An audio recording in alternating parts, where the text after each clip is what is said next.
Maya and the Quest for the Crystal of Calm.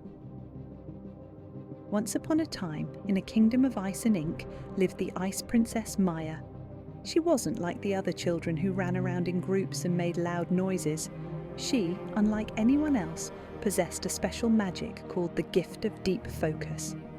This magic allowed Maya to see tiny, wonderful details that others missed, especially when she was studying her library of scrolls about the ocean. She knew everything there was to know about the creatures of the deep, and in her ice castle, she felt happy because everything had its perfect place. But even in a perfect ice kingdom, the weather can turn unexpectedly. One afternoon, a strange, swirling breeze blew through the castle windows. This was the wind of sudden change, a force that messed up the daily schedule and moved things out of their proper order.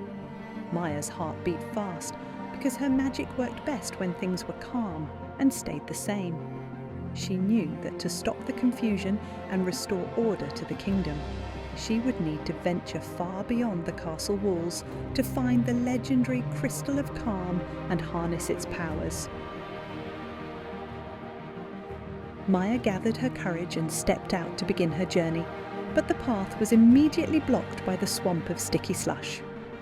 For most travellers, this was just a muddy road, but to Princess Maya's sensitive magic, the wet mud felt terrible, like sticky glue or scratchy tags that hurt her skin. Her brain sent alarm signals that made her want to run back inside, but she knew she was strong enough to brave the slush. Instead of forcing herself to step into the icky texture, she used her cleverness. She summoned a shimmering ice bridge to glide safely over the swamp, respecting her needs and keeping her dry. Further along the path, Maya finally found the enchanted caves that house the Crystal of Calm. As she stepped bravely inside, the winds of sudden change grew stronger, howling ever louder.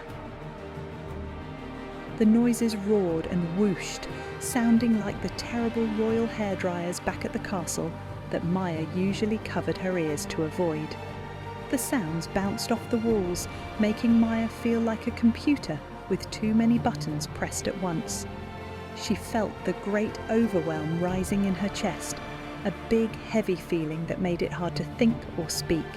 She wanted to hide, feeling the exhaustion that often came after a long day. Maya knew she couldn't fight the storm while she felt this shaky. She needed to use her secret tools to reset her magic. She pulled a heavy, soft cape from her bag and wrapped it tight around herself, the royal burrito wrap. The tight squeeze felt like a strong hug that told her body she was safe. Then, to slow her racing heart, she pictured her favourite sea creature. She took a deep breath, filling her belly like a peaceful jellyfish floating up, and breathed out slowly, sinking down to the sandy bottom. With her breathing steady and her body calm inside her cocoon, the loud roaring in the cavern faded into a quiet hum.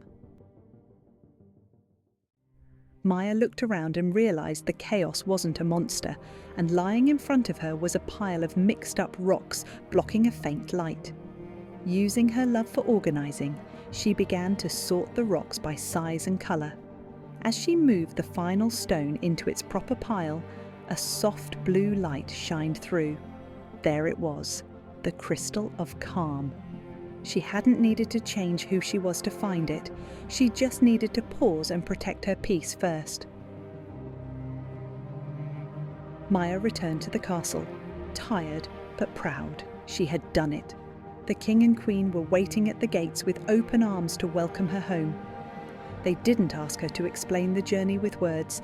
Instead, they sat with her in the quiet library, creating a safe harbour. Maya was the hero.